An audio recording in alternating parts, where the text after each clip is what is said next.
Good morning student. जैसा कि हमने बात करी थी, अब हम चल रहे हैं यूनिट 3 की तरफ।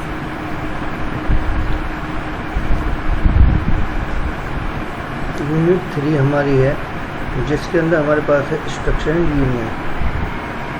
ठीक है, ये वाला स्ट्रक्चर होता क्या है in C programming. Structure short for structure type is a user-defined data type that allows you to combine data item of different kind. It is used to group related variables under one name, making the code more readable or manageable. A structure is a meaningful collection of data items of different type under a unique name. ठीक है, इसका जो syntax होता है वो ये होता है struct is a keyword। ठीक है, struct क्या होता है आपका कीवर्ड होता है स्ट्रक्चर नेम। अब देखो इसके अंदर जैसे मैंने यहाँ दिखाया स्ट्रक्चर स्पोर्ट्स में मैंने एक इंटीजर लिया, एक कैरेक्टर लिया। ठीक है, अगर मैं एरे लेता तो या तो सारे इंटीजर्स लेता या सारे कैरेक्टर लेता। ठीक है, बट स्ट्रक्चर क्या करता है, कलेक्शन होता है डिफरेंट डेटा टाइप का। आप integer, character, float, double, long, जितनी भी आपके वेरिएबल्स आप लेना चाहते हो जिस तरीके के आप इसके अंदर ले सकते हो। ठीक है, इतना क्लियर हुआ स्ट्रक्चर का। And then after the union का काम क्या होता है, यूनियन का काम ये होता है कि वो सेम आप कितने ही डेटा टाइप उसके अंदर डिफरेंट डेटा टाइप आते हैं, बट वहाँ पर क्या होता है मेमोरी को रिड्यूस करता है। कैसे, वो एक जो सबसे बड़ा एलिमेंट होगा, बिगेस्ट एलिमेंट, ठीक है, योर वेरिएबल्स, उसको टेक करेगा और देन आफ्टर उसको कंप्लीट होने के बाद बाकी जो है वो उसी स्पेस के अंदर काउंट कराएगा, यानी कि 1 by 1 स्ट्रक्चर के अंदर एक साथ सारे डेटा टाइप्स एग्जीक्यूट होते हैं। और जबकि यूनियन के अंदर क्या होता है, रिप्लेस करता है बड़े एलिमेंट, पहले बड़े को, फिर छोटे को, फिर उससे छोटे को, फिर उससे छोटे को। क्लियर? डॉट, इस तरीके के डॉट ऑपरेटर से हम यूज़ करते हैं स्ट्रक्चर मेंबर्स को। इस तरीके से एरो ऑपरेटर्स हम लेते हैं, ठीक है, जब हमें पॉइंटर इंडिकेट करना होता है। क्लियर? ऐसे भी स्ट्रक्चर बनाया जा सकता है। तो यहाँ एक प्रोग्राम है, मैं आपको इसको लेकर दिखाता हूँ जैसे इन्होंने लिया है। ठीक है, पहले इस प्रोग्राम को देखते हैं, फिर अलग अलग प्रोग्राम को देखते हैं।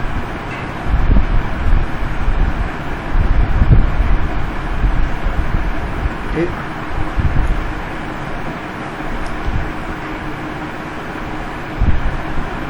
चलिए देखते हैं। मैंने प्रोग्राम बनाया ये वाला, हम बना लेते हैं प्रोग्राम को।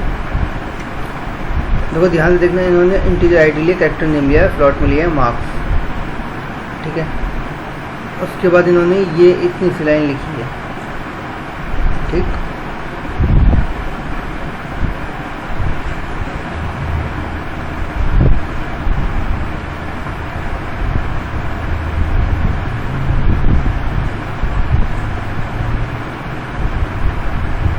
काम करते हैं, नोटपैड लेते हैं और फिर से कॉपी करते हैं। पूरे प्रोग्राम को कॉपी कर देते हैं। Ctrl+C, उठाया नोटपैड, ये रहा, Ctrl+V, ठीक है, कर दिया। फाइल में गए, सेव एज करा, कहाँ पर बताया था, बिन के अंदर नहीं होगा, 233333 डॉट कर दिया। अब हम चलते हैं एक बार सी पर नज़र दौड़ाते हैं।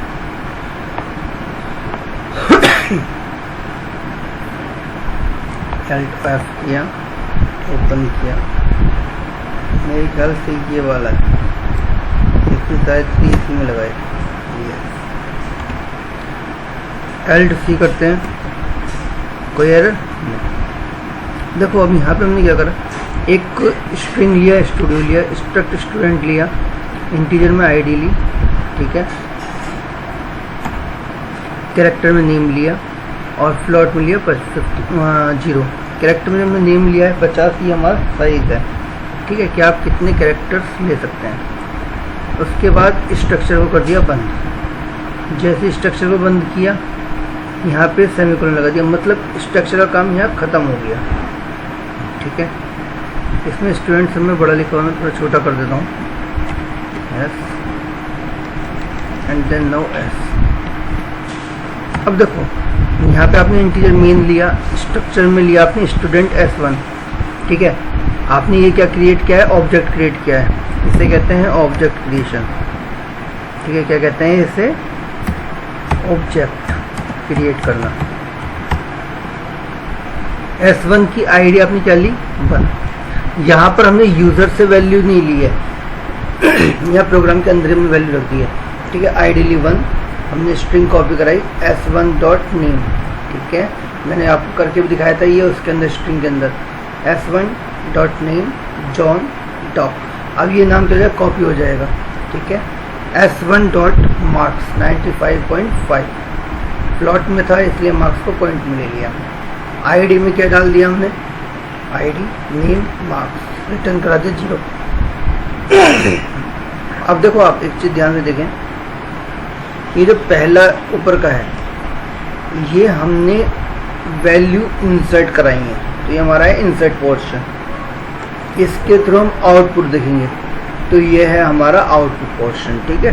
कंट्रोल F9 देखते हैं, बिल्कुल सही। Alt F5 देखते हैं, देखो ID 1 नेम जॉन डॉग और मार्क 95.50 करा दिया, ठीक है। कोई डाउट, कोई डाउट नहीं, ठीक है। अब इसी प्रोग्राम को हम आगे लेके चलते हैं, ठीक। देखो इंटीजर में आपने आईडी ली, कैरेक्टर में नेम लिया, मैं फ्लोट को हटा देता हूँ थोड़ी देर के लिए। अब देखो स्ट्रक्चर को क्रिएट करना, ऑब्जेक्ट क्रिएट करने के 2 तरीके हैं। एक है ये, देखो जो लाइन में नीचे लिखी, इसको मैं सीधे यहाँ लिख दूंगा S1। ये जो मैंने S1 लिखा है, ये मुझे यहाँ लिखना पड़ा, तो मैंने अब की बार ऑब्जेक्ट कहाँ क्रिएट कर दिया, यहाँ पर, ठीक है। इसका मुझे क्या फ़ायदा मिला, इसका फ़ायदा ये मिला कि देखो इसने जो ये स्टूडेंट S1 लिखा है, वो यहाँ पे भी लिखा हुआ है, स्ट्रक्ट स्टूडेंट और S1, राइट। ये 2 तरीके होते हैं ऑब्जेक्ट को क्रिएट करने के। अब इसने इसको हम हटा देते हैं, ठीक है। अब हम यहाँ लिखते हैं printf,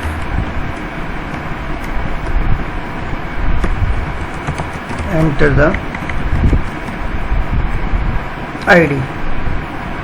अब क्योंकि आईडी है इंटीजर में है, तो ऑब्वियसली बात है कि स्कैनफ किस में चलेगा, %d में। अब ये लेगा, यहाँ पे हम लेते हैं आईडी। अब देखो जो इसने आईडी ली है, ये रन नहीं करेगी, क्यों, क्योंकि आईडी इस मेन के अंदर तो कहीं कॉल हुई नहीं है। आईडी कॉल हुई है कहाँ, स्टूडेंट के अंदर, ठीक है। आईडी कहाँ कॉल हुई है, स्टूडेंट के अंदर कॉल हुई है आईडी।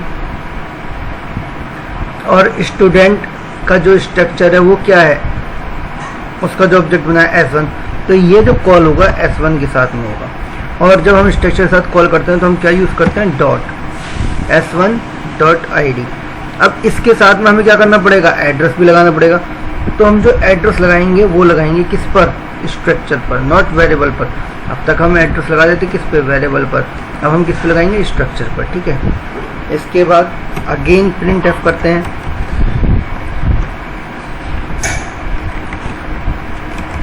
एंटर द नेम, ठीक है।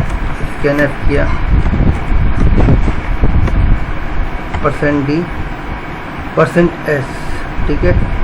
सेम वही %s1.name,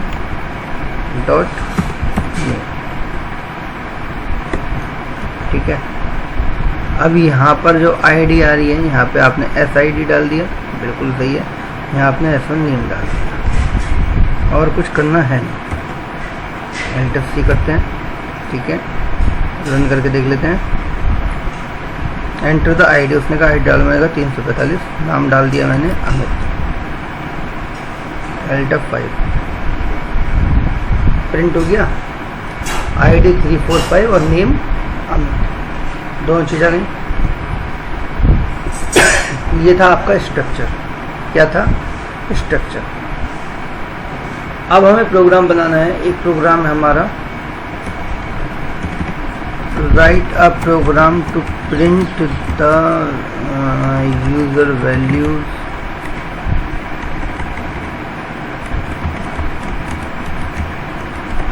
through by users with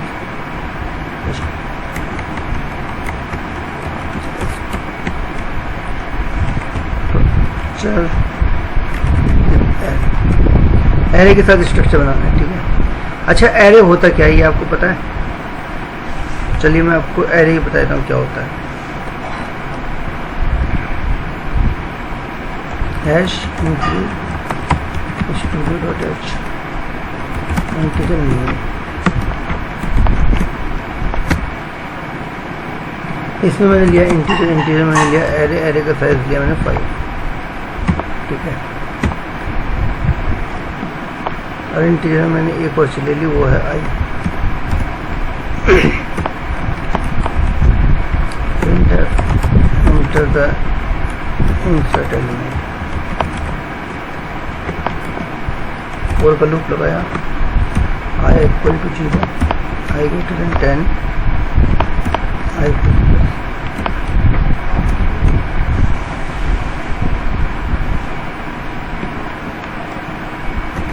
scanf %d %, I जो है हमारा इंडेक्स है। ठीक है। सारी वैल्यू किसके अंदर पड़ी है? आई के अंदर, एरे आई में। ठीक। इसके बाद इसको हम यहाँ से कॉपी कर लेंगे।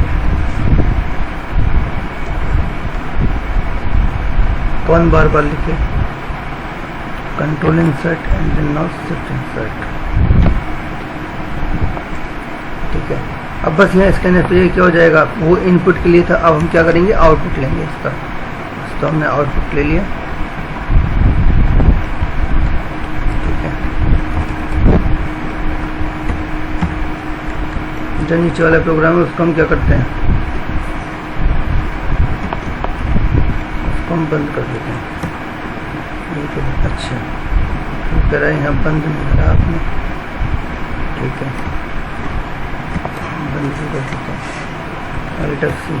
ठीक है, कंट्रोल F9 करते हैं। 1 2 3 4 5 6 7 8 9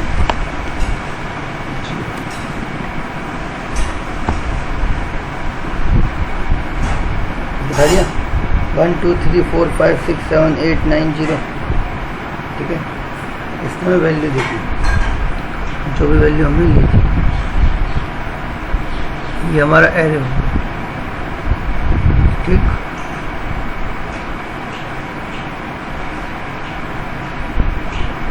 राइट।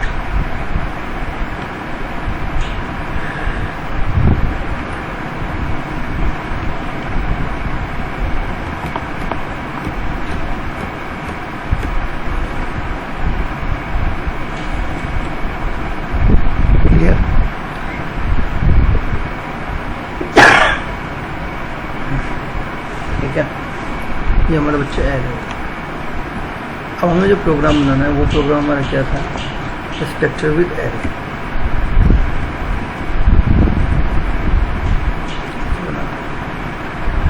ये आपने S1 लिया था ऑब्जेक्ट, इस ऑब्जेक्ट के आगे आप वेरिएबल डालो कितनी वैल्यू आपको चाहिए। मैंने कहा मुझे चाहिए 2। अब ये जो ऑब्जेक्ट है ये क्या बन गया आपका, एरे ऑब्जेक्ट। S1 को आपने क्या बना दिया, एरे। अब ये प्रोग्राम जो आपका शुरू हो रहा है ये स्ट्रक्चर विद एरे होगा। ठीक है, कैसा होगा ये आपका, स्ट्रक्चर विद एरे। क्लियर।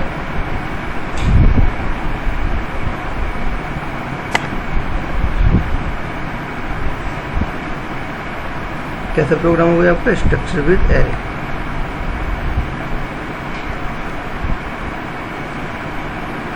यहाँ पे प्रिंट है, ठीक है।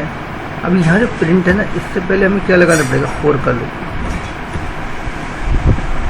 i equal to 0, i greater than 2 and i plus plus, ठीक है, लगा दिया। और यहाँ पर जो S1 है ना, इसके आगे लिखना पड़ेगा i, ठीक है।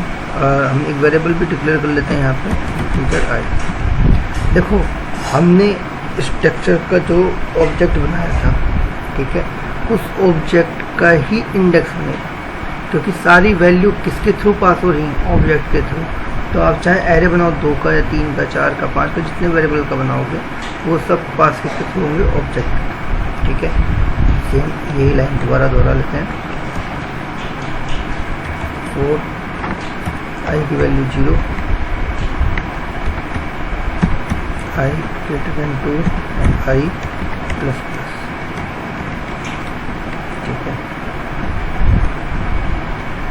सेम यहाँ पर भी कहाँ जाएगा, यहाँ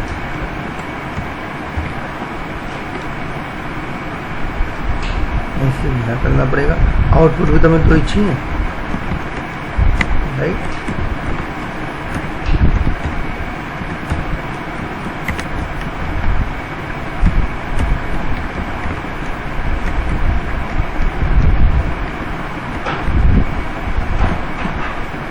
देखें करके,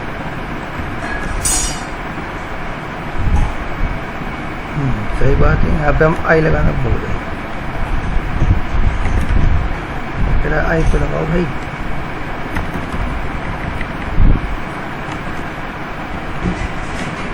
कंट्रोल F, एंटर ID 12 और 45, एंटर नहीं, अमित और शर्मा, Alt F5 आ गया। आउटपुट देखो क्या आ रहा है, ID 12 नियमित, ID 42 फंक्शन, ठीक है। 2 टाइम्स प्रिंट हो गया। इसका मतलब क्या है, ये हमारा क्या प्रोग्राम बना, स्ट्रक्चर विद एरे। कैसा प्रोग्राम बना ये हमारा, स्ट्रक्चर विद एरे। एक बार फिर देखें, 56 RTY 789 गलत हो गया। क्यों गलत हुआ पता है, देखिए कंट्रोल रखें, यहाँ पे 30 था, फिर मैं डालना 56, फिर यहाँ पे मैंने RTY डाला, यहाँ डालना UI। अब बिल्कुल सही आएगा।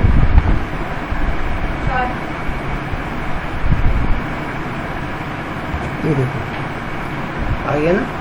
तो बच्चे इसे कहते हैं structure with array. I hope so कि स्ट्रक्चर विद एरे क्लियर हो गया होगा, ठीक है।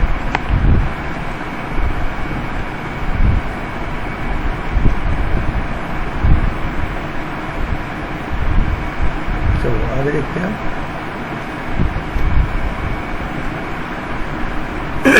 ये प्रोग्राम में 2 तरीके से स्ट्रक्चर बनाने का बताया मैंने, कि एक जगह यहाँ पे स्ट्रक्चर क्रिएट होता है, एक जगह यहाँ पे स्ट्रक्चर क्रिएट होता है, ठीक है। Pass structure by function by value, pass structure to function by reference value, ठीक है। किस तरीके से आप कर सकते हो, वॉइड डिस्प्ले हमने फंक्शन बनाया, यहाँ पर भी हमने वॉइड बिट मार्क्स बनाया, ठीक है। तो हमने फंक्शन बनाए, एक में हमने सिर्फ स्ट्रक्चर को कॉल किया और एक में हमने क्या कॉल करा है, स्ट्रक्चर को विद पॉइंटर कॉल किया है, ठीक है। अब देखो रिटर्न स्ट्रक्चर फ्रॉम फंक्शन से मैंने आपको बता चुका, यहाँ मैं आपको तीनों प्रोग्राम दिखा चुका, रिटर्न स्ट्रक्चर किस तरीके से काम करेगा, ठीक है। अब यहाँ पर भी एक प्रोग्राम बनाया मैंने। देखो ये जो प्रोग्राम है बच्चों, यहाँ एक छोटा सा प्रोग्राम जो बनाया मैंने, इसमें आपको क्या दिखा रहा है, एक में आपको वैल्यू के थ्रू दिखा रहा है, एक में विदाउट वैल्यू दिखा रहा है, ठीक है। देखो include studio, integer ID, total, character name, यहाँ तक आपको सबको समझ में आ गया होगा। वॉइड डिस्प्ले फंक्शन बनाया, स्ट्रक्चर स्टूडेंट एस वेरिएबल पास किया, इंटीजर मेन लिया, ठीक है। उसके बाद में ये वैल्यू कर दी, यहाँ पे डिस्प्ले करा दिया और वॉइड डिस्प्ले के अंदर फंक्शन डाल दिया। ये फंक्शन बनाने का तरीका होता है, ठीक है। 2 फंक्शंस बना दिए, ठीक, सेम बात है, इसमें कोई अलग नहीं है किसी तरीके से। ठीक है, क्लियर हो गया। यहाँ पर हम दो फंक्शंस कॉल कर सकते हैं। चलिए आपको नहीं क्लियर होगा, मैं एक बार और क्लियर कर देता हूँ इसको। कॉपी पेस्ट मारते हैं, मेरा ही बनाया हुआ प्रोग्राम है, ठीक है, इसलिए कॉपी पेस्ट मार रहा हूँ।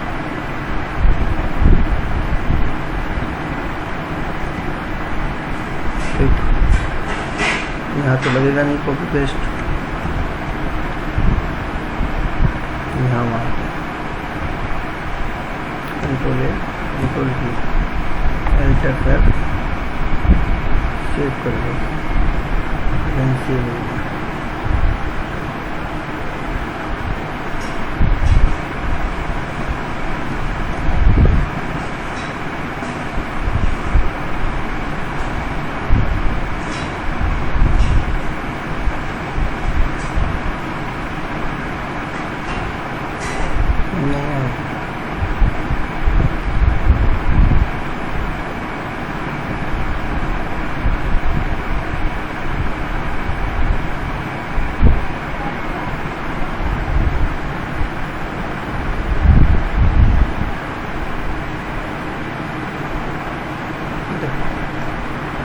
आ गया।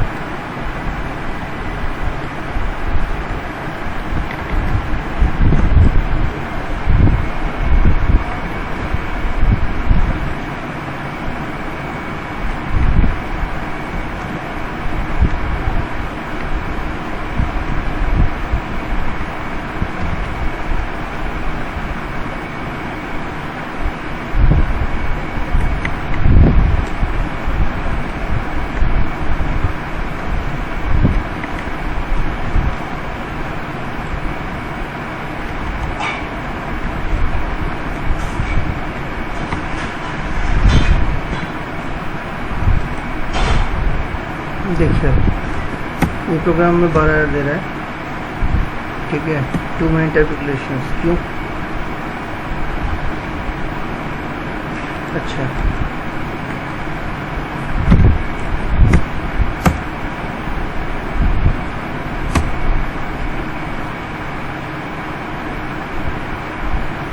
ओके, स्टूडेंट्स का यहाँ पे ऐसे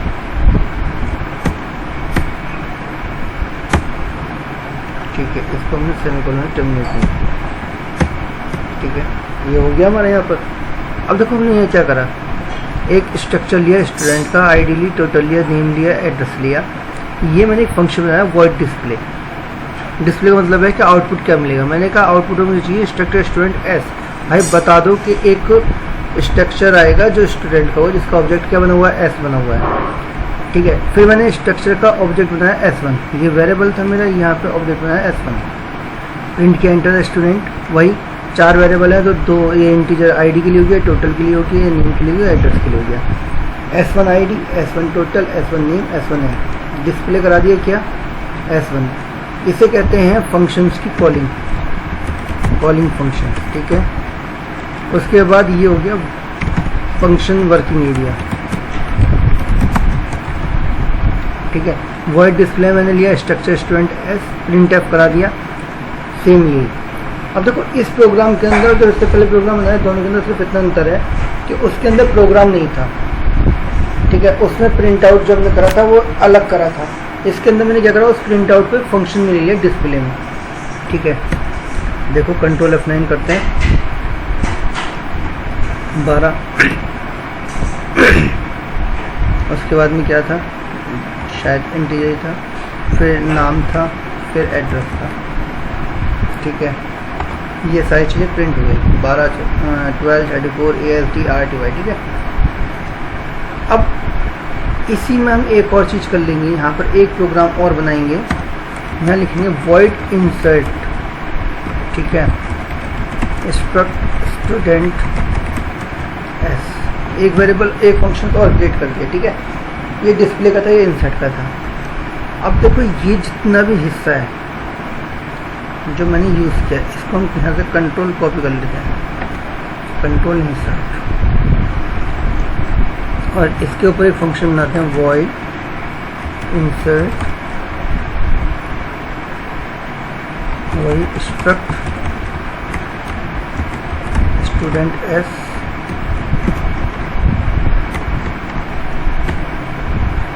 शिफ्ट इंसर्ट आ गई वैल्यू, ठीक है।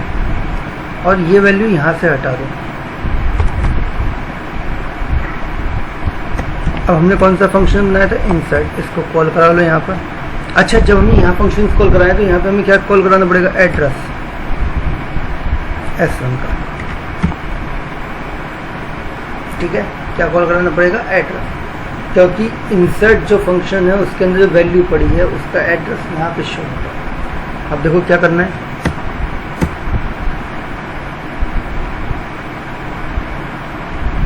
ठीक है। क्या कह रहा है ये, type mismatch parameter S1 call to insert undefined symbol S1, ठीक है। S1 को क्यों अनडिफाइंड सिंबल दे रहा है, देख लेते हैं क्या कारण है इसको मैंने कर रहा है।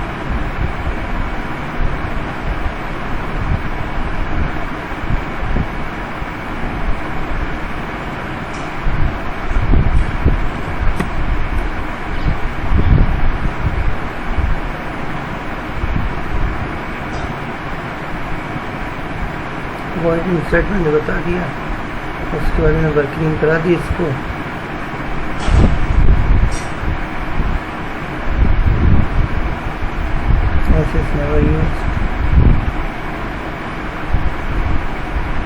इंसर्ट की स्पेलिंग सही है हर जगह।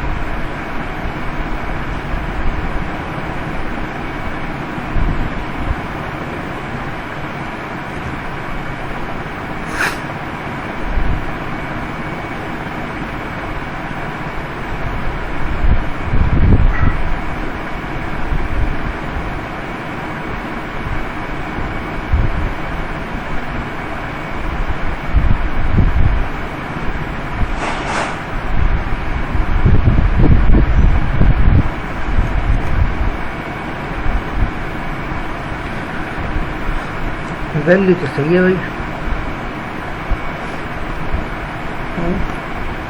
फिर क्या दिक्कत हो सकती है।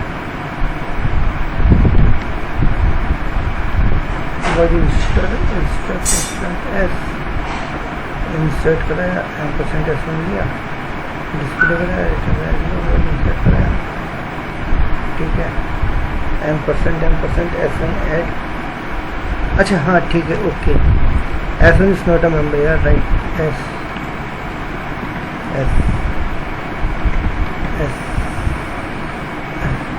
यहाँ भी हमने S1 कॉल करा लिया था और यहाँ पर भी हमें S1 कॉल कराना तो मिसमैच दे रहा है, ठीक है। अब देखो, अब वो एरर नहीं आएगी, अब एक एरर रहेगी, केवल parameter S is call to insert, ठीक है।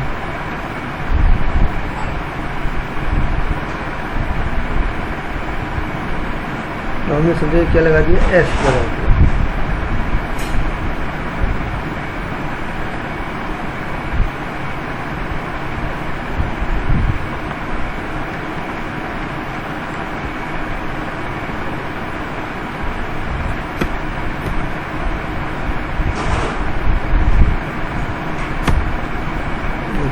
एक काम और करके देख लेते हैं।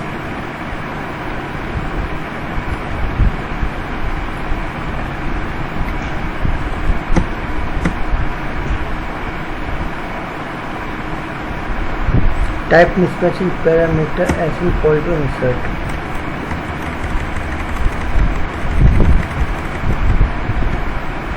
ठीक है। अब ये इंसर्ट में क्यों बता रहा है, S1 लिया, इंसर्ट S1 लिया और इसके बाद में सेव कर दिया, ठीक है। Alt+C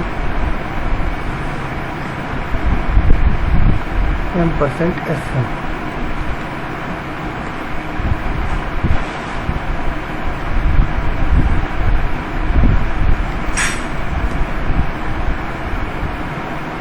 ठीक है। एक बार और करके देखते हैं प्रोग्राम।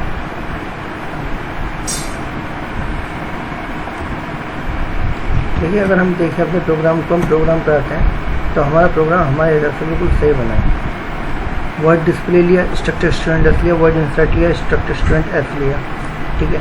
मीन में गए, स्ट्रक्चर स्टूडेंट S1 लिया, एम्परसेंट S1 लिया और यहाँ पर भी S1 प्रिंट करा दिया, ठीक है। और यहाँ पर भी S1 प्रिंट कराया है, ठीक है। तो कोई इसमें ऐसी बड़ी दिक्कत नहीं आई कि हम इसको नहीं प्रिंट करा सकते। क्लियर, नॉर्मल है, प्रोग्राम चल रहा है, ठीक है। अब write a program to information system with function, वो प्रोग्राम जो मैंने बनाया था बिल्कुल ठीक प्रोग्राम है, आप उसको रन कर सकते हैं, ठीक है, एग्जीक्यूट हो जाएगा। ये भी आपको दिखा दिया था मैंने, इस तरीके से चल रहा है, ठीक है, एज ए प्रिंट हो जाएगा। एज ऑफ स्ट्रक्चर ये मैंने प्रोग्राम बनाया था, ये प्रोग्राम थोड़ा लेंथी है तो इसको आप मत कीजिए, ठीक है। एक प्रोग्राम जिस तरीके के हैं वो वैसे ही करने हैं, ठीक। अब यहाँ पर आता है हमारे पास कॉन्यू में, ठीक है, स्ट्रक्चर बना दिया, स्ट्रक्चर बनाया। अब एक इसने प्रोग्राम बनाया है हमारे पास, ये जो प्रोग्राम बनाया है इसने, write a program print to the employee detail structure with pointer, ठीक है। इसने किसके थ्रू बनाया, पॉइंटर के थ्रू बनाया। इसने कहा है कि भाई एक स्ट्रक्चर है, एम्प्लॉय है, इंटीजर आईडी है, कैरेक्टर नेम है, प्लॉट सैलरी है, ठीक है। मेन में गए आप, स्ट्रक्ट एम्प्लॉय लिया, स्ट्रक्ट एम्प्लॉय स्टार पीटीआर लिया, पीटीआर के अंदर एम्प्लॉय का पूरा स्ट्रक्चर डाल दिया, प्रिंट एफ करा दिया, एंटर एम्प्लॉय आईडी, ठीक है। इस तरीके से इसने प्रोग्राम बना दिया, ठीक है बच्चों। इसके अंदर दो प्रोग्राम बनाए हैं, मैं दोनों प्रोग्राम को कॉल करा लेता हूँ, ठीक, ये भी काम कर जाए, ठीक है। पहले इस प्रोग्राम को लेते हैं,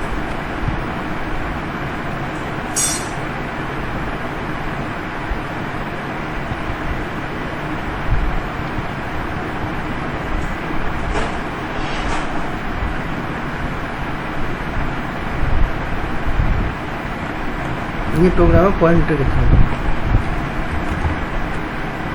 अगेन नोट पैड ओपन कर लेते हैं हम, control V, Alt F,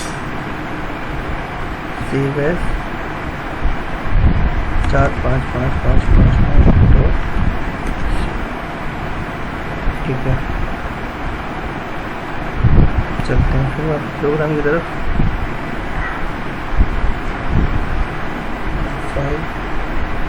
open 4555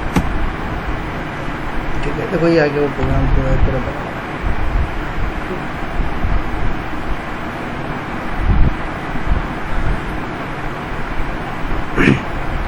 देखो इसमें हमने क्या चेंजेस किए हैं।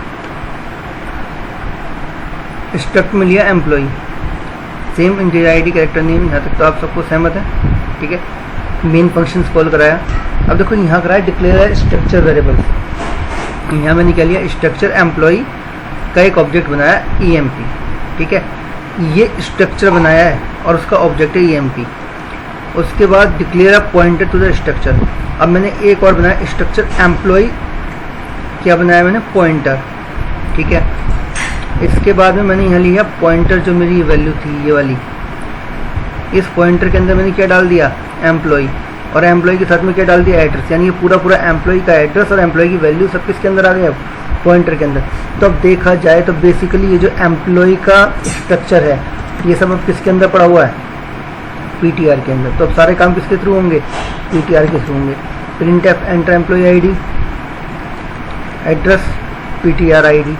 और मैंने आपको बताया था जब स्ट्रक्चर्स के साथ हम फंक्शंस कॉल कराते हैं तो किस तरीके से कराते हैं, इस तरीके से एरो साइन से, ठीक है। ये पॉइंटर को इंडिकेट करता है।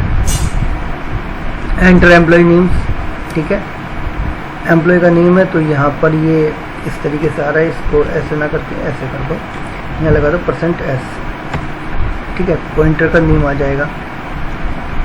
Enter employ salary, F pointer salary आ गई, ठीक है। देखो सब चीज़ें आपकी ऐसे ही चल रही हैं। बस यहाँ पर क्या है, आप अगर वहाँ लगाते तो क्या लगाते, S1 जो आपने ऑब्जेक्ट बनाया। अब आपने ऑब्जेक्ट बनाया था एम्प्लॉय का, तो आप अगर नॉर्मल प्रोग्राम बनाते तो यहाँ क्या आता, PTR की जगह एम्प्लॉय। पर क्योंकि आपने तो पॉइंटर के अंदर डाल दिया है तो इसमें सब में क्या आ गया, पॉइंटर आ गया। यहाँ आ जाओ, यहाँ देखो अब क्या होता है। आपने कहा भैया हमें एम्प्लॉय की डिटेल्स चाहिए, ठीक है, ले लो।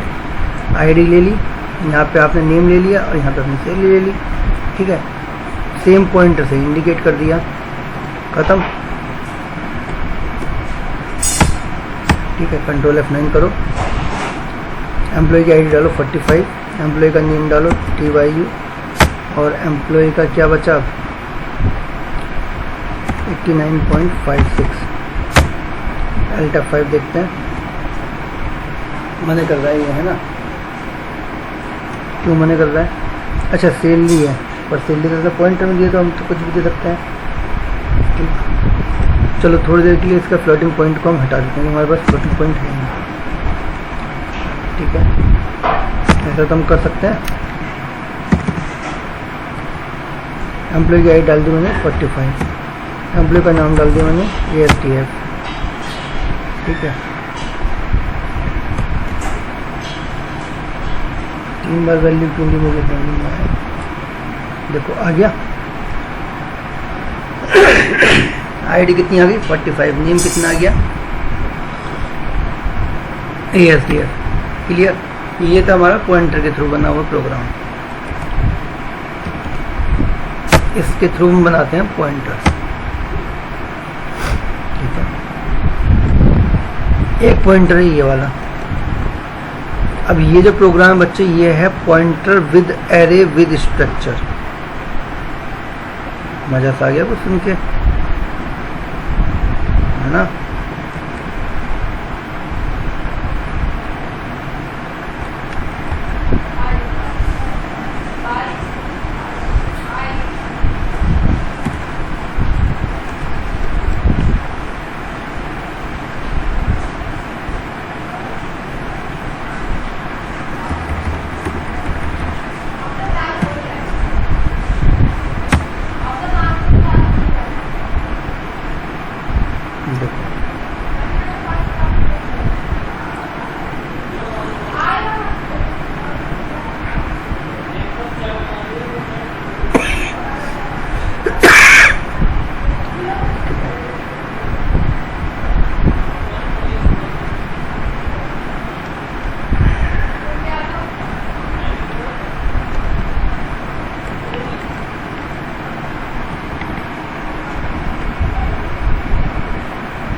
वैसे इस प्रोग्राम को अभी नहीं समझते हैं, ठीक है?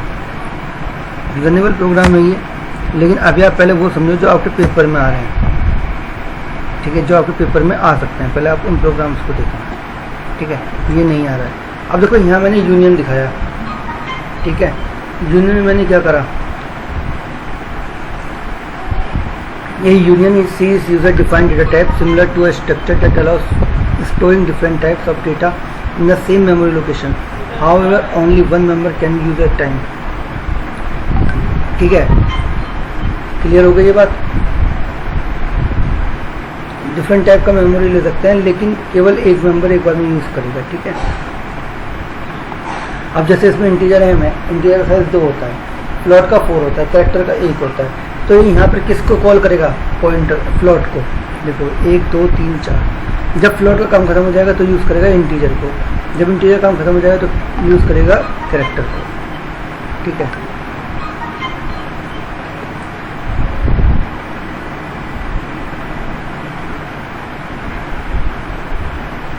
ठीक है,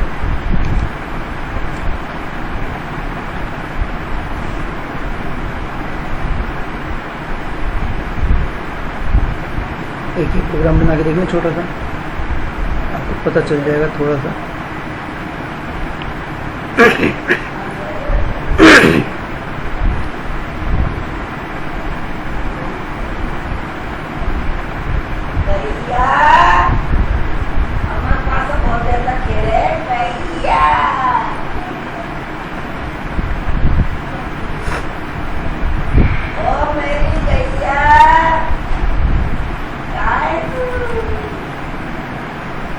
यूनियन का एक ही प्रोग्राम है छोटा सा, स्ट्रक्चर यूनियन का अंतर पता चल गया ना आपको?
देखो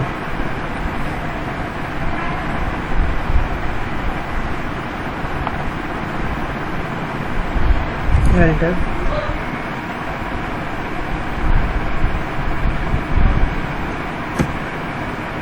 देखो आ गया प्रोग्राम में। इसके अंदर चलते हैं हम, ये हमारा यूनियन का प्रोग्राम है।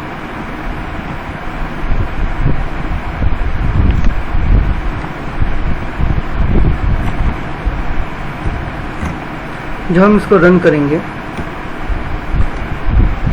तो इसको हम इस तरीके से लिख देंगे पहले इसमें, ठीक है। कंट्रोल F9 करते हैं, Alt F5 करते हैं, कितना दिखा रहा है 7। अब ये इंटीजर का साइज इसमें कितना ले रहा है 2, फ्लोट का साइज कितना ले रहा है 4, कैरेक्टर कितना ले रहा है 1, तो कितने हो गए 4 and 2 6 and 1 7, ठीक है। मैं यहाँ पे X और Y भी ले लेता हूँ, ठीक। अब देखो जरा इसका साइज़ क्या हो जाएगा। मेरी ख्याल से अब इसका साइज़ हो जाना चाहिए 8 और 2 10 और 11, ठीक है। कितना हो गया 11, ठीक है। तो 11 इसका साइज़ हो गया, पर ये कितना साइज़ लेगा केवल 8, ठीक है। ये स्ट्रक्चर दिखाया मैंने आपको। इसी को अगर हम यूनियन कर देंगे,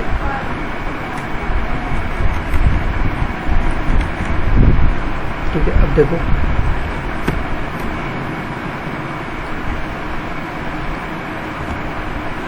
कितना दिखा रहा है 4, ठीक है।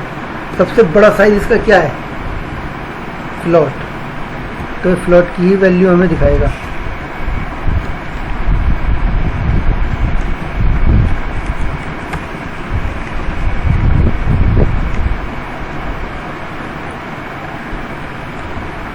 ठीक है, ना इंटीजर की वैल्यू दिखाएगा ना कैरेक्टर की दिखाएगा, ये हमें किसकी दिखाएगा फ्लोट की वैल्यू दिखाएगा, ठीक है।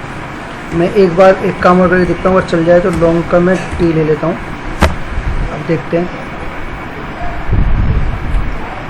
ठीक है। डबल ले लेते हैं,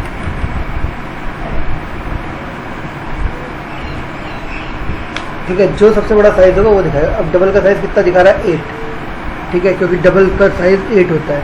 अब ये 8 का कैरेक्टर का साइज लेगा और इसके अंदर आप पहले 8 डबल्स को खत्म करेगा, फिर फ्लोट को खत्म करेगा,